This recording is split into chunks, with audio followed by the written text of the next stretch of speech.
Video ini tentang analisa fundamental saham PANS. Video ini juga tentang kisaran harga wajar saham PANS. Sebelum videonya dimulai, saya punya info bahwa saya punya bocoran 3 saham yang like invest. Kenapa like invest? Karena 3 saham yang saya bocorin itu semuanya fundamentalnya mewah, valuasinya masih murah, dan prospeknya cerah.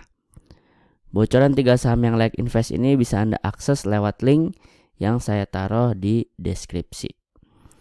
Anda bisa ambil sekarang atau bisa ambil nanti setelah nonton video ini selesai. Nanti di tengah dan di akhir saya akan ingetin untuk ambil bocoran 3 saham yang like invest ini.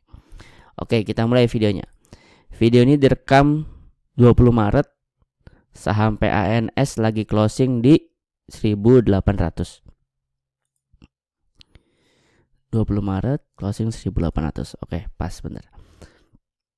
Kita bahas dari ekuitas. Ekuitas itu harta di luar hutang. Sepanjang 2022 atau orang sebutnya ekuitas kuartal 4 atau kita singkatnya Q4, PANS ini 1,56 triliun ekuitasnya. Di mana 1,56 triliun ini adalah ekuitas terbesar dibandingin tahun-tahun sebelumnya dalam 4 tahun terakhir. Bisa kita lihat sebelumnya cuma 1,4 T, sebelumnya 1,3 T, sebelumnya 1,3 T. Jadi yang sekarang ini adalah ekuitas terbesar selama 4 tahun terakhir. Kita masuk ke laba.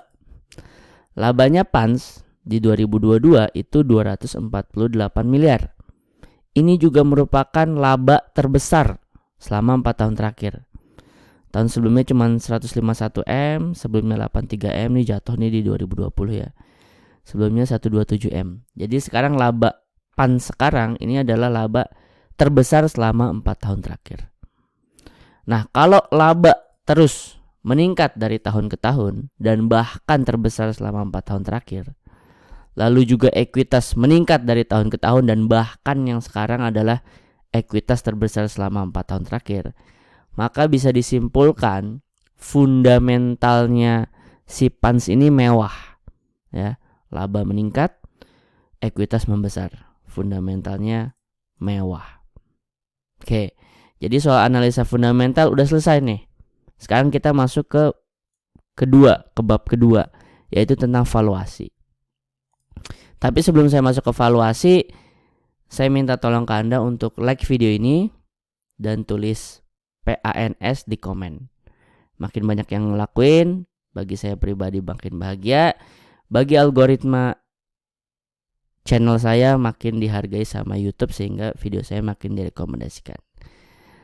Saya minta tolong dan terima kasih buat Anda yang mau nge-like video ini dan tulis PANS di komen. Oke, kita masuk ke topik dividen. Dividen itu adalah bagi-bagi keuntungan. Kan perusahaan jalanin bisnis nih. Bisnisnya menghasilkan keuntungan dong. Nah, keuntungannya itu dibagiin nggak ke para investornya. Nah, dari sudut pandang bagi nggak ngebagiin keuntungan tersebut lah saya menghitung kisaran harga wajarnya saham tersebut. Jadi trader sama investor kan beda cara ngitung valuasinya. Dan investor sendiri juga beda-beda cara ngitungnya. Nah, saya adalah investor yang menghitung valuasi berdasarkan dividen, karena namanya dividen itu nyata gitu, ada track recordnya, ada datanya, ada historinya, jadi lebih mudah diprediksi dan lebih minim resiko menurut saya. Meskipun nggak selalu bisa menghasilkan kenaikan yang tinggi, tapi setidaknya minim resiko. Maka dari itulah penghitungan dividen yang saya gunakan sebagai acuan dalam menghitung kisaran harga wajar. Oke, di 2019 keuntungan dia 177. Yang dibagiin ke investornya 100.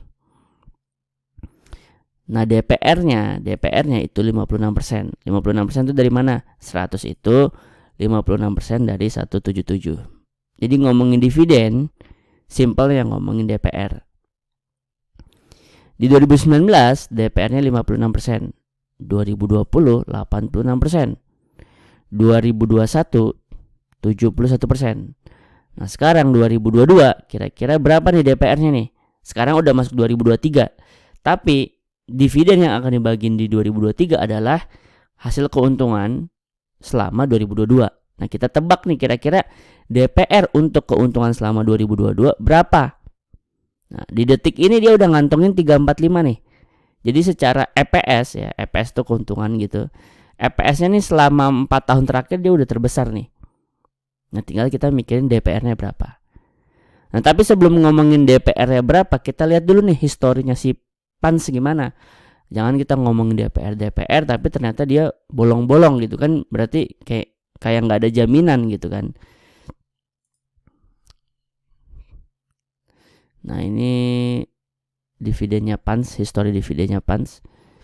2000 bagiin, 2001 bagiin, 2002 bagiin, 3 bagiin, 4, 5, 6, 7, 8, 9, 10, 11, 12, 13, 14, 15, 16, 17, 18, 19, 20, 21, 22. Nah, jadi dari 2001 sampai terakhir di 2022 nggak pernah bolong si PANS ini bagiin dividen.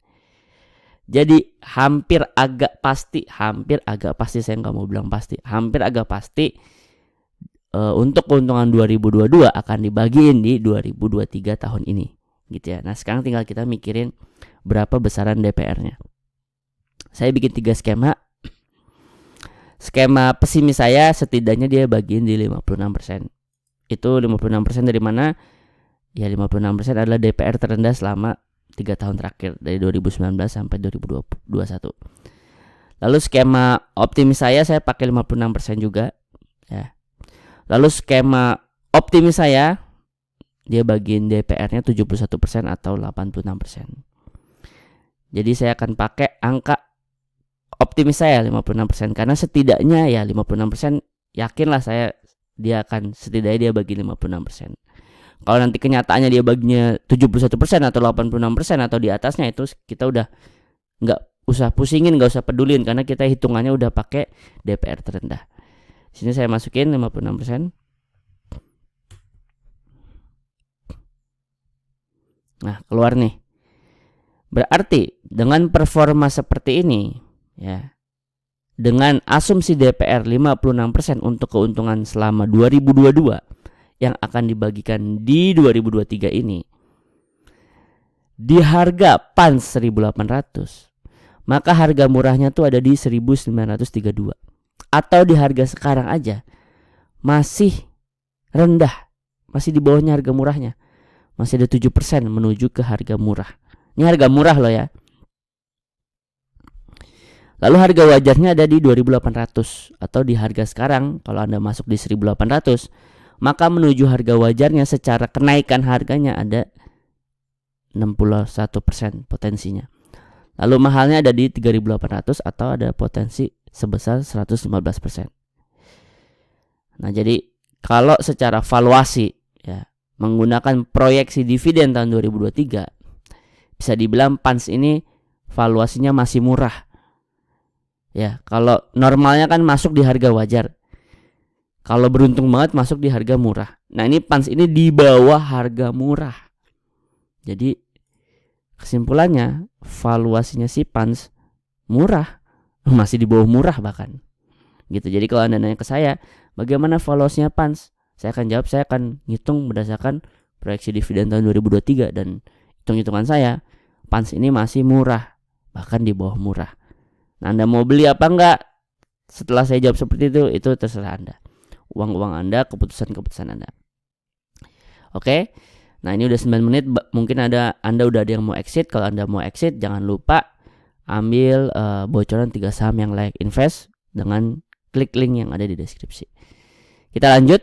Buat Anda yang masih setia menyimak ya, saya bikin simulasi lagi kalau misalkan Anda baru mau beli PANS sekarang dan punya niat ngehold sampai 2 tahun ke depan, sampai 2024. Dimana di 2024 itu nanti dia bagiin dividen untuk keuntungan selama 2023. Nah, ini saya punya simulasinya. Lagi-lagi simulasinya pakai proyeksi dividen. Tahun 2023 ya, tahun depan, katakanlah dia naiknya ekuitasnya berapa persen. Katakanlah saya pakai yang 6%.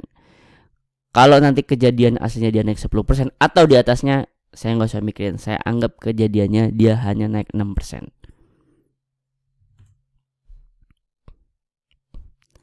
Lalu di sini kita cari PBV terendah. PBV terendah buat nyari apa? Buat nyari kira-kira kalaupun harganya turun, si Pans nih harganya turun, itu kira-kira turunnya ke berapa.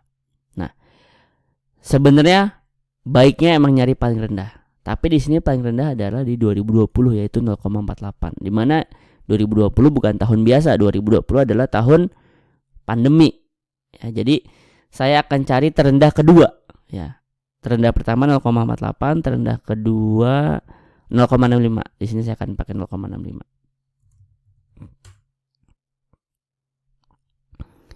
Lalu labanya tahun depan, ya.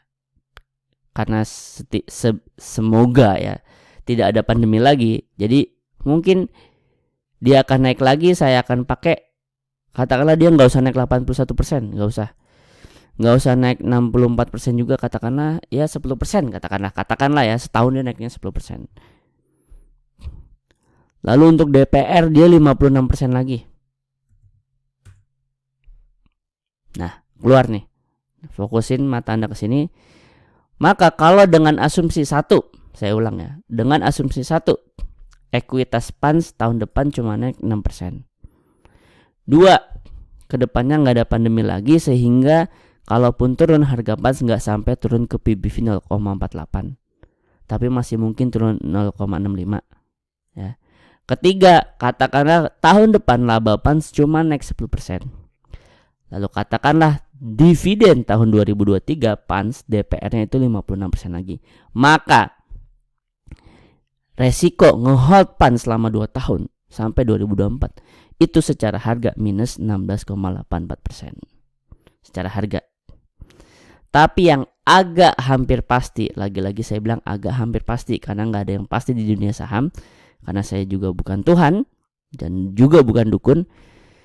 Secara dividen agak hampir pasti dapat 22,54%. Jadi kalau Anda masukin 100 juta nih, jebret ke Pans nih ya di harga 1.800 di tanggal sekarang, lalu bersedia ngehold selama sampai 2024, sampai tanggal di mana dia bagiin keuntungan selama 2023, Anda itu dapat 22,54%. Atau kalau Anda masukin 100 juta buat beli Pans 1.800 di harga 1.800, di 2024 Anda dapat 22,5 juta. Itu dari dividen ini doang. 100 juta Anda tetap utuh dan Anda dapat dividen 22,5%. Jadi dari dividennya aja udah bisa menutupi resiko penurunan harga selama 2 tahun yang hanya minus 16,84%. Namanya resiko ada 3 kemungkinan. 1, kemungkinan pertama, dia nggak akan pernah turun sampai sini.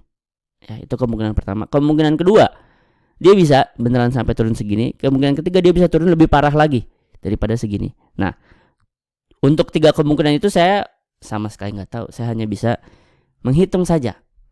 Ya, jadi gitu. Jadi kalau Anda baru mau masuk Pans sekarang, ya, untuk sampai target terdepan, target terdekat adalah pembagian dividen, di mana pembagian dividen itu ya kita lihat Juli, Agustus, Juli, April, Juni, Juli, Agustus. Ya mungkin di sekitar Juni, Juli, Agustus ya. Jadi Juni, Juli, Agustus sekarang bulan apa sih? Sekarang bulan Maret, April, Mei, Juni, Juli. Sekitar 4 bulan lagi berarti. Anda beli Pans sekarang untuk sekitar 4 bulan ya. Harga sekarang sih masih ada di harga murah, bahkan di bawah harga murah. Ya. Kalau seandainya dia mendekati harga wajarnya sampai dia nanti pembagian dividen dan beneran terjadi, maka dalam 4 bulan Anda dapat 61%. Tapi kalau misalnya ternyata dia akhirnya dia nggak akan pernah balik ke harga wajar dalam 4 bulan ini, ya setidaknya Anda ngehold atau Anda invest di saham yang baik, yang fundamentalnya baik. Kenapa fundamentalnya baik? Karena labanya meningkat, ekuitasnya meningkat. Dalam artian kalau seandainya sampai 4 bulan ke depan harganya masih di situ-situ aja, ya, Anda setidaknya dapat duit dari dividen gitu, tapi dari harganya nggak naik-naik. terus Anda nanti setelah udah bagi dividen Anda mau lanjut nge-hold sampai 2 tahun ke depan, boleh-boleh aja. Nanti di perjalanan dari setelah 1 tahun sampai menuju 2 tahun tiba-tiba harganya melonjak naik gitu, misalnya itu harga wajarnya, atau misalkan syukur-syukur sampai ke harga mahalnya, lalu di situ Anda galau, Anda mau TP aja karena mumpung naik tinggi gitu, boleh juga. Jadi perhitungan secara proyeksi dividen menurut saya lebih aman karena kita bisa masuk sebagai kita bisa masuk terus nge-hold sebagai investor atau trader, tapi kita bisa TP sebagai trader gitu. Oke, sekian sebagai penutup. Kalau Anda suka analisa seperti ini, analisa yang tidak terlalu pom-pom, tidak terlalu tebar-fir, Anda bisa subscribe channel Saham Nyantai. Dan sebagai pengingat, jangan sampai nggak diambil bocoran 3 saham yang like invest, yang fundamentalnya mewah kayak Sipans, valuasinya masih murah kayak Sipans, dan prospeknya cerah kayak Sipans. Silakan Anda klik link yang saya taruh di deskripsi. Kurang lebihnya mohon maaf. Assalamualaikum warahmatullahi wabarakatuh.